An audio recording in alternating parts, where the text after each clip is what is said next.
Hi, welcome to Restart Warriors channel. Fresh fruit contains 68% water and dry fruit contains 20% of water. How much dry fruit can be obtained from 100 kg of fresh fruit? Okay. తాజా పళ్ళలో 68% నీరు ఉంటుంది. అదే dry ఫ్రూట్స్లో అయితే ఎండిన పళ్ళలో అయితే 20% water ఉంటుంది.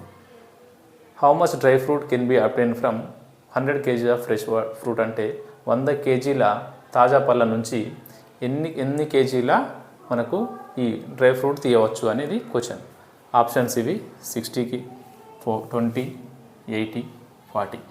ఇక్కడ ఫ్రెష్ ఫ్రూట్ ఉంది, ఇక్కడ డ్రై ఫ్రూట్ ఉంది. మనం చూడండి రేషియో తీసుకుందాం. ఇదేమో ఫ్రెష్ ఫ్రూట్ ఎఫ్ఎఫ్ అంటే, ఇక్కడ డిఎఫ్ అంటేనేమో డ్రై ఫ్రూట్. ఇక్కడ దీంట్లో వాటర్ ఎంత ఉంది చూడండి.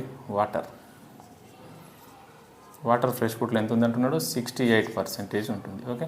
డ్రై ఫ్రూట్లో అయితే 20% అంటున్నాడు. ఇప్పుడు దీంట్లో ఫ్రూట్లో ఏముంటుంది? పల్ప్ ఉంటుంది అండ్ వాటర్ ఉంటుంది. సో ఇక్కడ పల్ప్ చూద్దాం. పల్ప్ ఇక్కడ 68% వాటర్ అంటే ఇంకా మిగిలింది ఎంత? 32% అనేది పల్ప్. ఇక్కడ 20% వాటర్ అంటే మిగిలింది ఎంత? 80% పల్ప్ ఉంటుంది. ఓకేనా. ఇదేమో ఫ్రెష్ ఫ్రూట్, ఇదేమో డ్రై ఫ్రూట్. రైట్. ఇప్పుడు వాటర్ మాత్రమే ఎవాపరేట్ అవుతుంది, కానీ పల్ప్ అయితే స్థిరంగా ఉంటుంది. అంటే పల్ప్ అనేది కాన్స్టెంట్. కాబట్టి ఇక్కడ 32% fresh fruit pulp is equal to 80% dry fruit pulp. ఓకేనా. ఎందుకంటే పల్ప్ యావరేజ్ కాదు కదా, ఓన్లీ వాటర్ మాత్రమే యావరేజ్ అవుతుంది. సో ఇవి రెండు ఈక్వల్. ఇక్కడ చూడండి, దీనికి రేషియో తీయండి. ఫ్రెష్ ఫ్రూట్కి ఇంకోటి ఏంటి? Dry fruit. Okay. Dry fruit ఇక్కడ ఫ్రెష్ ఫ్రూట్ ఎంత ఈక్వల్గా ఉన్నది కదా? 80. ఓకేనా. ఇది ఎంత ఉంది? 32 ఉంది. ఇప్పుడు 16 8 అంటే 5/2 వచ్చింది. 5/4. ఇక్కడ ఏమన్నాడు? 5 parts ఏమో ఫ్రెష్ ఫ్రూట్ ఉంది, 2 part ఏమో డ్రై ఫ్రూట్ ఉంది. కాబట్టి 5 part ఈజ్ ఈక్వల్ టు మనకి ఎన్ని కేజెస్ ఇచ్చిండు? 100 kgs ఇచ్చిండు. 5 part ఈజ్ ఈక్వల్ టు ఎంత? 100 kgs. అంటే 5కు 100. 5ని దేంతో ఇంటి చేస్తే 100 వస్తే 20తో ఇంటి చేయాలి. కాబట్టి ఈ రెండును కూడా 20తో మల్టిప్లై చేస్తే ఏమొస్తుంది చూడండి. 20తో 40 kgs అన్నట్టు. 40 kgs. ఓకేనా. ఆన్సర్ ఇది. రైట్. ఇది కొంచెం లెంత్గా ఉంది, దీన్ని ఇంకా షార్ట్ కట్ చేద్దాం. క్లియరా? ఓకే. ఇక్కడ ఏంటంటే ఈ concept A is equal to B into C. అవునా? అంటే ఇక్కడ A అనేది స్థిరంగా ఉంటుంది. ఇవి రెండు మాత్రం వేరే అవుతాయి. అంటే B మారచ్చు, C మారచ్చు. ఓకేనా. A is equal to constant ఇక్కడ. రైట్. ఇప్పుడు చేంజ్ ఇన్ పర్సంటేజ్ అన్నాడు. చేంజ్ ఇన్ పర్సంటేజ్ అంటే ఎంత? ఇక్కడ చూడండి, 68 పోతే 100% నుంచి 32 ఉంటుంది. అండ్ 100 నుంచి 20 తీసేస్తే 80 ఉంటుంది. అంటే ఇక్కడ 32/80. ఓకేనా. 32/80. దీన్ని కట్ చేయండి. 16 2s 16 5s. ఓకేనా. 16 2s 16 5s. ఇది చేంజ్ ఇన్ పర్సంటేజ్ అన్నట్టు. అంటే ఇది క్వాంటిటీకి అపోజిట్గా ఉంటుంది. అంటే ఇది రెసిప్రోకల్. ఓకేనా. రెసిప్రోకల్ అంటే ఇదేమొస్తుంది? ఇక్కడ 5/2 వస్తుంది. 5/2 వస్తుంది. ఇదేమో ఫ్రెష్ ఫ్రూట్, ఇదేమో డ్రై ఫ్రూట్ అన్నట్టు. ఇక్కడ 5 parts కదా పైన. 5 partsకి ఎంత వచ్చింది? 100. 5 partsకి 100 అంటే 2 partsకి ఎంత? 2 partsకి ఎంత? ఇట్లా చేసినాం కదా మనం పర్సంటేజ్లా. సో ఇట్లా వెళ్తే 2/5 ఇంటూ 100. ఓకేనా. 5 ఎక్కం 5 20ల 22 40 kgs. ఓకేనా. క్లియరా? ఈ ఫ్రూట్స్ మళ్ళీ ఒకసారి ఎక్స్ప్లెయిన్ చేస్తా చూడండి. Fresh fruit contains 68% water and dry fruit contains 20% of water. How much dry fruit can be obtain from 100 kg of fresh fruit అంటే తాజా పళ్ళలో 68% నీరు ఉంటుంది, ఎండిన పళ్ళలో అయితే 20% నీరు ఉంటుంది. ఓకే. 100 kgల తాజా పళ్ళ నుంచి ఎన్ని కేజీల డ్రై ఫ్రూట్ను తీయవచ్చు అనేది క్వశ్చన్. సో ఇక్కడ ఏదైనా కూడా మనం 100% అనుకుంటాం. ఏదైనా కూడా పర్సంటేజ్లో 100% అనుకుంటాం. కాబట్టి ఇప్పుడు ఇక్కడ ఫ్రెష్ ఫ్రూట్ తీసుకున్నాం, ఇక్కడ డ్రై ఫ్రూట్ తీసుకున్నాం. ఓకేనా. ఇక్కడ ఫ్రెష్ ఫ్రూట్లో 68% వాటర్ ఉంది. అంటే 100%లోకి వెళ్ళి 68% వాటర్ తీసేస్తే మనకు పల్ప్ ఎంత వచ్చింది? పల్ప్ 32% వచ్చింది. ఇక డ్రై ఫ్రూట్లో 20% వాటర్ ఉంటే మనకు పల్ప్ ఎంత వచ్చింది? 80% పల్ప్ వచ్చింది. అంటే ఇక్కడ వాటర్ మాత్రమే ఎవాపరేట్ అవుతుంది, ఈ పల్ప్ అనేది సేమ్ ఉంటుంది. Pulp remains same. కాబట్టి ఇక్కడ 32 ఈజ్ ఈక్వల్ టు 80%. ఇదే కదా 32 ఈజ్ ఈక్వల్ టు ఈ పల్పు సమానం. ఓకేనా. రైట్. వీటి యొక్క రేషియో అంటే వీటి యొక్క నిష్పత్తి తీసుకున్నప్పుడు ఏంటి? ఫ్రెష్ ఫ్రూట్కి మరియు డ్రై ఫ్రూట్కి మధ్య నిష్పత్తి తీసుకున్నప్పుడు 80/32 వచ్చింది. ఇది 16 ఎక్కంలో పోతుంది. 5/2 వచ్చింది. 5/2 అంటే 5 అనేది ఫ్రెష్ ఫ్రూట్కి సంబంధించింది, ఇక 2 అనేది డ్రై ఫ్రూట్కి సంబంధించి. 5 భాగాల ఫ్రెష్ ఫ్రూట్ 100 kgలకు సమానం అయితే ఇక్కడ ఇచ్చింది చూడండి. ఓకేనా, 2 భాగాలు ఎంత, 2 భాగాలు ఎంత 40. ఓకేనా, రైట్. ఇది కొంచెం కాన్సెప్ట్, ఇదేమో మనకి కొంచెం షార్ట్ కట్. అంటే కాన్సెప్ట్ వచ్చిన తర్వాత ఇది నేర్చుకోవాలి. ఓకేనా, change in percentage into quantity. Change in percentage ఎంత వచ్చింది ఇక్కడ చూడండి. 2/5 ఉంటే దాని క్వాంటిటీ ఎంత అవుతుంది, 5/2 అవుతుంది. 5/2 అంటే క్వాంటిటీ, 5కి క్వాంటిటీ ఎంత 100 kgs, 2 క్వాంటిటీ ఎంత 40 kgs. ఓకేనా, రైట్. ఇది కాన్సెప్ట్. ఇప్పుడు దీన్ని డిపెండ్ చేసుకొని ఈ పైన లెక్క చేద్దాం. ఇక్కడ చూడండి, a solution contains 18% of salt from which 25 liters of water evaporated. Now concentration in the solution is 24%. Find the initial quantity of solution. అంటే ఒక ద్రావణంలో 18% ఉప్పు ఉంది, అవునా, 18% ఉప్పు ఉంది. దాంట్లో నుంచి 25 లీటర్ల నీరు అనేది ఆవిరైపోయింది. ఆవిరైపోయిన తర్వాత ప్రస్తుతము దాంట్లో సాల్ట్ 24% ఉంది. అయినా మొదట్లో స్టార్టింగ్లో ఆ సొల్యూషన్ ఎంత ఉంది అని అడుగుతున్నాడు, రైటా. ఇక్కడ ఈ కాన్సెప్ట్ తోటి చేద్దాం. ఓకేనా, ఏంటి concept, change in percentage change. ఓకేనా, పర్సంటేజ్ చేంజ్ ఇంటూ క్వాంటిటీ, రైటా, పర్సంటేజ్ చేంజ్ ఇంటూ క్వాంటిటీ. ఓకేనా, ఇదేమో కాన్సెప్ట్.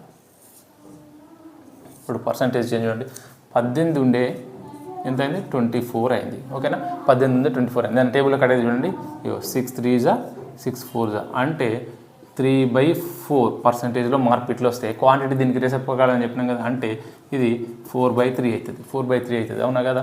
ఎంత తగ్గింది ఇక్కడ, 4 ఉన్నది 3 అయింది, అంటే ఒక పార్ట్ తగ్గింది. ఒక పార్ట్ తగ్గింది అంటే ఈ ఒక పార్టే ఆవిరైపోయింది అన్నట్టు, ఒక పార్టే ఆవిరైపోయింది. ఇక్కడ ఈ 1 పార్ట్ ఆవిరైపోయిన దానికి ఏది ఈక్వల్ 25 లీటర్స్ అన్నట్టు. 1 పార్ట్కి 25 లీటర్స్, అవునా, 1 పార్ట్కి 25 లీటర్స్. మరి ఏమన్నాడు, ఇనీషియల్ క్వాంటిటీ అన్నాడు కదా. ఇనీషియల్ ఎంత ఉండే 4 ఉండే, ఒకటి తగ్గి 3 అయింది. అంటే మనకు 4కి ఎంత అనేది అనగలదు. 4 పార్ట్స్ ఎంత, ఒక పార్ట్కి 25 అయితే 4 పార్ట్స్కి ఎంత. ఇప్పుడు 1 × 25 ఇక్కడ 4 × 25 ఎంత 100. ఓకేనా, 100 లీటర్స్. Okay, 100 litres. ఇది ఆన్సర్, ఇది answer. Okay, right.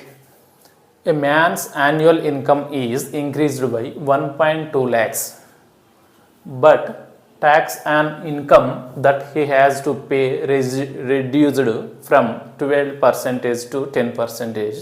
Now he pays the same amount of tax as before. What is his increased income in lakhs? ఒక వ్యక్తి యొక్క వార్షిక ఆదాయము 1.2 లక్షలు పెరిగింది. అయినా అతడు ఆ ఇన్కమ్ పైన చెల్లించే ఇన్కమ్ ట్యాక్స్ అనేది 12% నుంచి 10%కి తగ్గింది. నౌ అంటే ఇప్పుడు ఇతను అదే, అంటే ఇన్కమ్ ఇంత పెరిగింది, ట్యాక్స్ ఇంత తగ్గింది, అయినప్పటికీ కూడా అతడు same amount of income tax pay చేస్తున్నాడు. ఓకేనా, ఇన్కమ్ పెరిగింది, ఇన్కమ్ ట్యాక్స్ తగ్గింది, అయినప్పటికీ కూడా అతడు ఇన్కమ్ ట్యాక్స్ సేమ్ పే చేస్తున్నాడు. అయినా పెరిగిన తర్వాత అతని యొక్క ఆదాయం ఎంత అంటున్నాడు, రైటా. ఇక్కడ చూడండి, సేమ్ ఇక్కడ ఇందాక లెక్కనే. అంటే ఇక్కడ ఒక కాన్సెప్ట్ ఏంటంటే, ఎప్పుడైతే ఇన్కమ్ ట్యాక్స్ పెరుగుతుందో, ఇన్కమ్ ట్యాక్స్ పెరిగితే యాక్చువల్గా ఇన్కమ్ అనేది తగ్గుతుంది. ఓకే కదా, ఒకవేళ ఇన్కమ్ ట్యాక్స్ తగ్గితే ఇన్కమ్ పెరుగుతుంది, రైట్. ఇక్కడ చూడండి, సేమ్ ఇందాక లెక్కనే percentage change into quantity, percentage change into quantity. ఓకేనా, ఇదే కాన్సెప్ట్లో వేద్దాం, రైట్. ఇప్పుడు ఫస్ట్ ఇన్కమ్ ట్యాక్స్ ఎంత ఉండే, ఫస్ట్ 12 ఉండే, ఎంత అయింది 10 అయింది, అంటే తగ్గింది. అంటే చూడండి, దీన్ని 2 6లో 2 5లో, ఓకేనా, 6/5 అయింది. ఇప్పుడు ఇది ఇన్కమ్ ట్యాక్స్ తగ్గింది, ఇప్పుడు ఇన్కమ్ పెరగాలి కదా. ఏ రేషియోలో పెరుగుతుంది, సేమ్ ఇదే రేషియోలో పెరుగుతుంది. అంటే 5 ఉన్నది 6 అవుతుంది. అంటే ఒకటి పెరిగింది, ఒక పార్ట్ పెరిగింది, అవునా, ఒక పార్ట్ పెరిగింది. ఇదేమో ఇన్కమ్ ట్యాక్స్, ఇదేమో ఇన్కమ్. అంటే ఇన్కమ్ ట్యాక్స్ 6 నుంచి 5కు తగ్గితే ఇన్కమ్ అనేది 5 నుంచి 6కు పెరిగింది. అంటే ఏ రేషియోలో తగ్గుతుందో ఆ రేషియోలో పెరుగుతుంది. ఇక్కడ చెప్పినాం కదా, ఇన్కమ్ ఎంత పెరిగితే ఇన్కమ్ ట్యాక్స్ అంత తగ్గుతుంది, ఇన్కమ్ ట్యాక్స్ ఎంత పెరిగితే ఇన్కమ్ అంత తగ్గుతుంది. Okay, right. ఇప్పుడు 5 ఉన్న ఇన్కము 6 అయింది, అంటే ఒక పార్ట్ పెరిగింది అన్నట్టు. అంటే ఒక పార్ట్ పెరిగింది మనకి లెక్కలో వచ్చినట్టు. కానీ లెక్కలో వాడి ఒక పార్ట్లో ఎంత పెరిగింది అంటున్నాడు, 1.2 లక్షలు పెరిగింది అంటున్నాడు. అంటే 1 part is equal to 1.2 lakhs. ఓకేనా. ఇప్పుడు పెరిగిన తర్వాత ఆదాయం ఎంత అంటున్నాడు. అంటే 5 ఉన్నది 6 అయింది, పెరిగిన తర్వాత ఎంత అయింది 6 parts అయింది. అంటే 6 partsకి ఎంత, 6 partకి ఎంత అనా 1కి 12 అయితే 6కి ఎంత 12 6ల 72 అంటే 7.2 lakhs అన్నట్టు. ఓకేనా. 7.2 lakhs ఏది ఉంది ఆప్షన్ 7.2 lakhs ఇది ఆన్సర్. రైటా. ఓకే క్లియర్ కదా.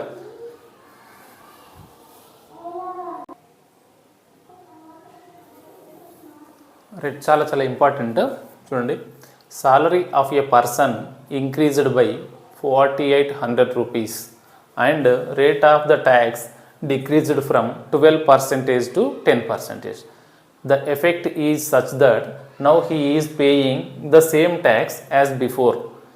If in the both cases standard tax deduction is fixed, okay na, fixed at 29.95% of the total income, find the increased salary.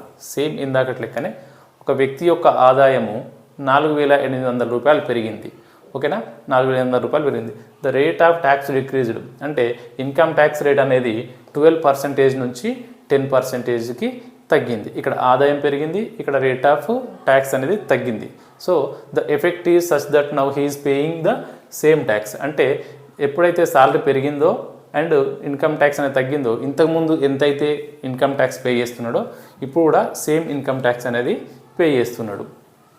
And ఇంకోటి if in the both cases అంటే salary పెరగకముందు పెరిగిన తర్వాత and ఇక్కడ income tax తగ్గకముందు తగ్గిన తర్వాత ఈ రెండు సందర్భాల్లో కూడా అతనికి ఈ మొత్తం ఇన్కమ్ మీద ఇతనికి వచ్చే మొత్తం ఇన్కమ్ మీద టోటల్ ఇన్కమ్ మీద 29.95% అనేది ట్యాక్స్ ఏమంటారు రాయితీ ఉన్నది అన్నట్టు. సో రెండు కేజెస్లో ట్యాక్స్ రాయితీ ఉన్నది కాబట్టి దీన్ని మనం పట్టించుకోని అవసరం లేదు.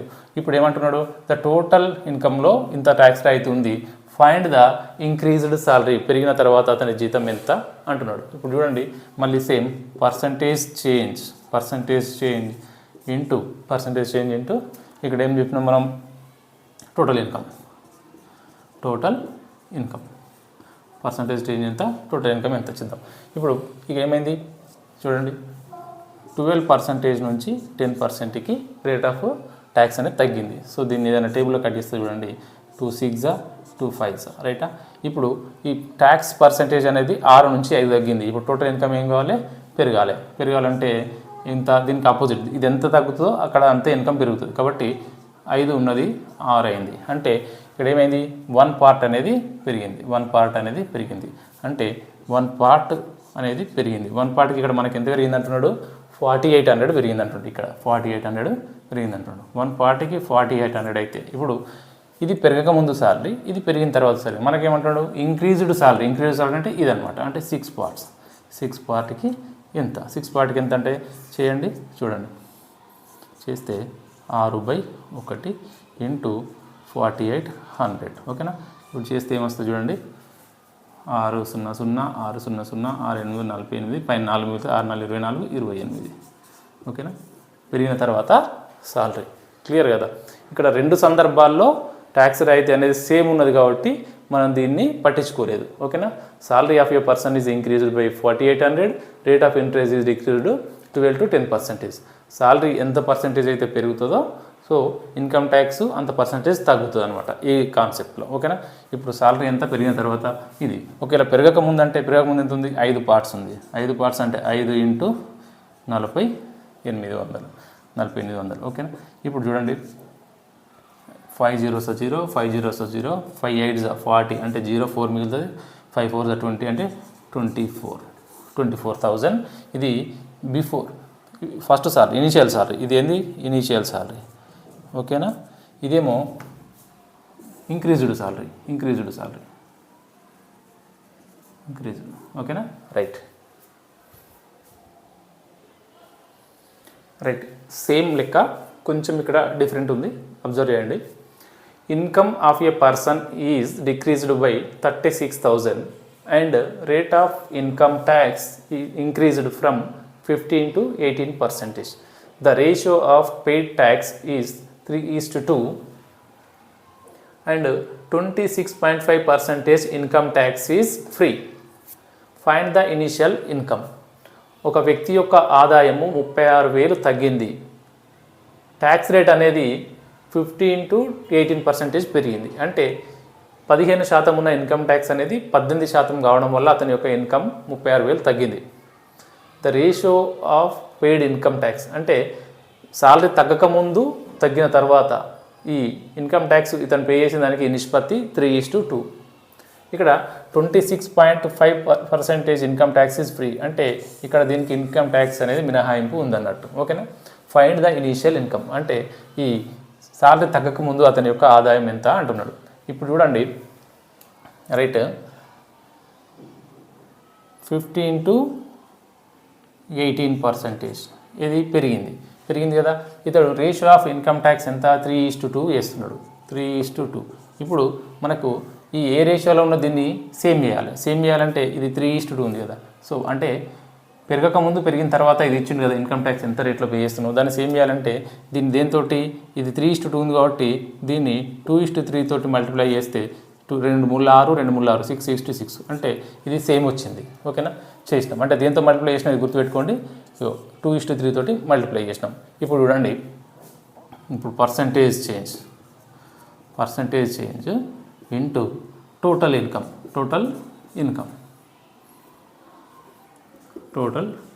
ఓకేనా, రైట్. పర్సంటేజ్ చేంజ్ ఎంత, 15 నుంచి 18% పెరిగింది. అంటే 15 నుంచి 18% పెరిగింది. ఏదైనా టేబుల్లో కట్టయితే చూడండి, 3 5 3 6 అవునా, అంటే 5/6 వచ్చింది. ఇక్కడ మనం దేంతో మల్టిప్లై చేసినాం, 2:3తో మల్టిప్లై చేసినాం కదా. సేమ్ ఇక్కడ దీన్ని 2:3తో మల్టిప్లై చేయండి.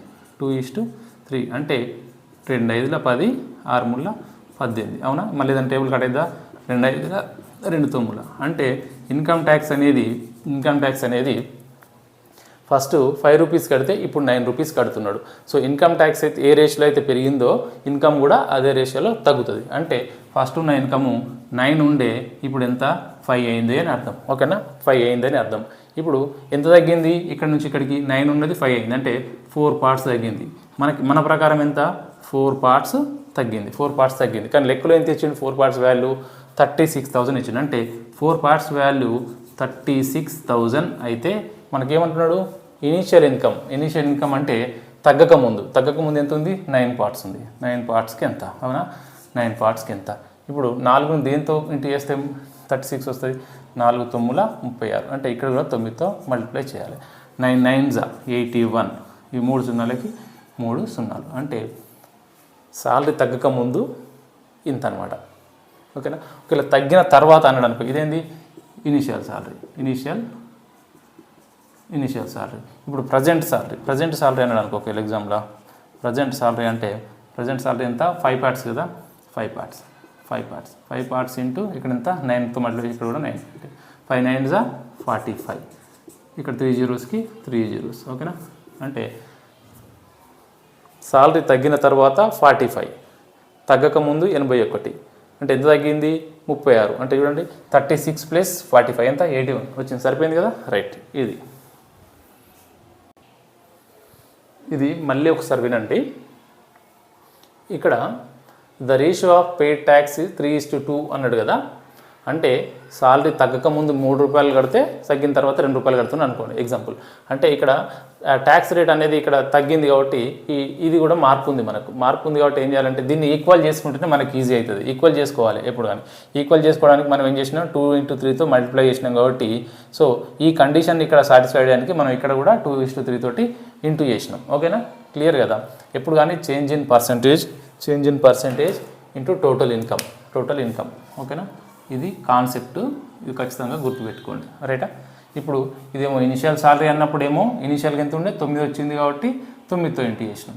ఒకేలా తగ్గిన తర్వాత అంటే ప్రజెంట్ ఇది ఎంత 5 పార్ట్సే కదా, రైట్. ఓకేనా, రైట్. ఎంత తగ్గిందంటే ఎంత తగ్గినట్టు ఇక్కడ 4 పార్ట్స్ తగ్గింది. 4 పార్ట్స్కి ఎంత చూడండి, 4 పార్ట్స్కి ఒక్కొక్క పార్ట్కి ఎంత మనకి 9 కదా, ఒక్కొక్క పార్ట్కి 9 కదా, 4 × 9 అంటే 36, 3 zeros కి 3 zeros అంటే చూడండి క్వశ్చన్లో కూడా ఇదే ఇచ్చాడు. అంటే ఇంత తగ్గడం వల్ల ఇంత అయింది, కానీ తగ్గక ముందు ఇంత, రైటా.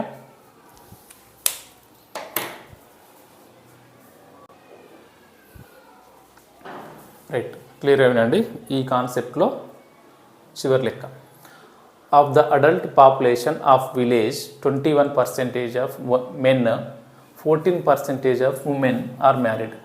అంటే ఒక గ్రామ జనాభాలో 21% మంది పురుషులు అండ్ 14% మంది స్త్రీలు పెళ్లి చేసుకున్నారు. Assuming no man marries more than 1 woman. అంటే ఏ ఒక్క పురుషుడు కూడా ఇద్దరు మహిళల్ని పెళ్లి చేసుకోలేదు. అవునా? Okay, right. The percentage of total population of adult who are married. అంటే ఆ గ్రామంలో పెళ్ళి అయిన వారి శాతం ఎంత అంటున్నాడు. అంటే చూడండి, సేమ్ ఇందాకట్లే ఇదే కాన్సెప్ట్, ఓకేనా? సేమ్ ఇక్కడ ఏం కాన్సెప్ట్ వస్తుందంటే సేమ్ కూడా ఇక్కడ పర్సంటేజ్ చేంజ్, ఓకేనా? అక్కడ ఇన్కమ్ కాబట్టి టోటల్ ఇన్కమ్ చేసుకున్నాం. ఇక్కడ ఏంటి పాపులేషన్ కాబట్టి ఇక్కడ మనం టోటల్ పాపులేషన్ తీసుకోవాలి. టోటల్ పాపులేషన్, ఓకేనా? టోటల్ పాపులేషన్ ఇక్కడ చూడండి పర్సంటేజ్ చేంజ్ ఎంత ఉండే మెన్ది, మెన్ ఎంత 21%. అవునా? ఇక్కడ ఉమెన్ ఎంత, ఉమెన్ ఎంత 14%. అవునా? రేషియో తీయండి, 7 3 7 అంటే మెన్కి ఉమెన్కి రేషియో ఎంత వచ్చింది, 3:2 వచ్చింది. 3:2 వచ్చింది, రైటా? అంటే 3/2 వచ్చింది. 3/2 వచ్చింది అంటే ఇక్కడ 3 పురుషులు 2 స్త్రీలు అని అర్థం, రైటా? ఇప్పుడు దీన్ని ఏం చేస్తామంటే పురుషుల్లో ఎంతమంది ఎంత పర్సెంటేజ్ అన్నారు, పురుషుల్లో 21% అన్నారు. 21% అన్నారు కాబట్టి ఇట్లా తీసుకోండి, ఇక్కడ మెన్ =2 అనుకుంటే, 2 మెన్ అనుకుంటే ఉమెన్ ఎంత, ఉమెన్ అనేది 3 కదా. ఇప్పుడు మెన్లో ఎంత పర్సెంటేజు, మెన్లో ఎంత మనకి, మెన్లో వచ్చేసి ఎంత 21%. అదే ఉమెన్లో ఎంత వచ్చేసింది, ఉమెన్లో 16%. అవునా? 14%, రైటా? ఇప్పుడు చూడండి మొత్తం ఎంత, ఇది 42, ఇది ఎంత, ఇది కూడా 42. అవునా? 42 వచ్చేసింది, రైట్. ఇప్పుడు టోటల్ పాపులేషన్లో చూద్దాం. ఇప్పుడు మొత్తం ఎంత, 5, ఓకేనా? మొత్తం ఎంత 2 + 3 అంటే మొత్తం ఎంతమంది ఉన్నట్టు, 5 ఉన్నట్టు. మొత్తం ఎంత ఇక్కడ 84, ఓకేనా? 84 అంటే 2లో 21% అన్నట్టు, 2లో 21% అన్నట్టు. అంటే 5కి 84 అయితే, 100కి ఎంత, ఓకేనా? ఇదేంతో మల్టిప్లై చేస్తాం, 20. దీన్ని కూడా 20తో మల్టిప్లై చేస్తే ఏమొస్తుంది చూడండి. అంటే 20తో మల్టిప్లై చేస్తే ఏమొస్తాయి, 84 2 ఎంత 168. అంటే 16.8% అనేవాళ్ళు ఇక్కడ ఈ గ్రామ జనాభాలో మనకి పెళ్ళైన వారి శాతం అన్నట్టు. ఓకే, క్లియరా? అర్థమైందా? మళ్ళీ ఎక్స్ప్లెయిన్ చేయాలా, మళ్ళీ చేస్తా చూడండి. చూడండి, ఒక గ్రామ జనాభాలో 21% మంది పురుషులకి అండ్ 14% మంది స్త్రీలకి వివాహం అయింది. ఏ ఒక్క పురుషుడు కూడా 2 మహిళల్ని పెళ్లి చేసుకోలేదు. అవునా? అయినా ఆ గ్రామం మొత్తం జనాభాలో పెళ్ళైన వారి శాతం ఎంత, ఓకేనా? రైట్. ఇక్కడ కూడా same percentage change into total population. అంటే టోటల్ పాపులేషన్ చేస్తే చూద్దాం. ఇక్కడ చూడండి, ఇది మెన్నుది కదా, 21% దేనిది, men, okay, divided by women అంటే W, ఓకేనా? 14%. ఇదేంటి, మ్యారేజ్ పాపులేషన్. ఇప్పుడు దీని రేషియో తీయండి, పర్సంటేజ్ చేంజ్లో రేషియో ఇస్తే 7 3 7 అవునా? అంటే 3/2 ఎంత అంటే పర్సంటేజ్ ఇంత ఉంది. అంటే పాపులేషన్ దీనికి ఆపోజిట్గా ఉంటుందంటే 2/3. అంటే ఈ ఎం అంటే ఏంటి, ఇక్కడ మెన్ 2 అనమాట, ఉమెన్ అనేది 3. అంటే గ్రామ జనాభా మొత్తం ఎంత అన్నట్టు, 5 అన్నట్టు. అంటే మొత్తం గ్రామ జనాభా ఈ 2 + 3 5 అయితే ఆ 5లో 2 మెన్ 3 ఉమెన్, ఓకేనా? 5 మెన్ 2 ఉమెన్. ఇప్పుడు చూడండి, మెన్ ఎంతమంది వచ్చారు మనకి, ఇక్కడ 2 వచ్చారు, ఓకేనా? ఉమెన్ ఎంత వచ్చారు, ఉమెన్ 3 వచ్చారు. ఇప్పుడు మెన్లో ఎంత పర్సంటేజ్ మ్యారేజ్ అయిందంటే 21% మ్యారేజ్ అయింది. అంటే ఈ 2 ఉన్న జనాభాలో 21%కి మ్యారేజ్ అయింది అన్నట్టు. అంటే ఇక్కడ 21%, 2లో 21% అంటే మనకి ఎంత వస్తుందంటే 0.42. అంటే పురుషులలో ఇంత శాతానికి పెళ్ళి అయిపోయింది.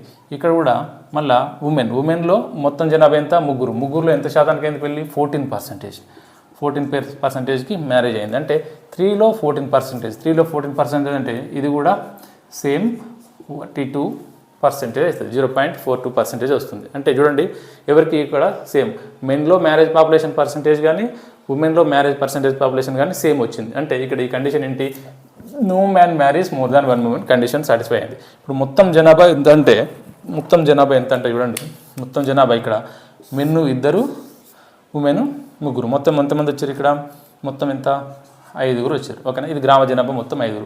మొత్తం ఎంత పర్సెంటేజ్కి పెళ్ళైందంటే చూడండి ఇవి రెండు యాడ్ చేయండి. ఇవి రెండు యాడ్ చేస్తే 0.84% మందికి పెళ్ళైంది. అంటే 5 జనాభాలో 0.84% పెళ్ళైపోయింది. అంటే మనకు 5 కాకుండా మనం ఎంత తీసుకోవాలి, 100% తీసుకోవాలి. 5కి ఇంత అయితే మనం ఎంత తీసుకోవాలి, 100కి ఎంత, అవునా, 100కి ఎంత, రైట్. ఇప్పుడు 5 100 అయింది. 5 100 కావాలంటే మనం దేంతో 20తో మల్టిప్లై చేయాలి. సో ఇటుపక్క 20తో మల్టిప్లై చేసినాం కాబట్టి ఇటుపక్క కూడా మనం ఇంటూ 20 చేస్తే ఇక్కడ 284 అంటే ఎంత వస్తుంది మనకు 168%. అంటే మొత్తం గ్రామ జనాభా 100% అయితే దాంట్లో ఎంత మనకి 16.8% మందికి పెళ్ళయింది. ఓకేనా, క్లియర్.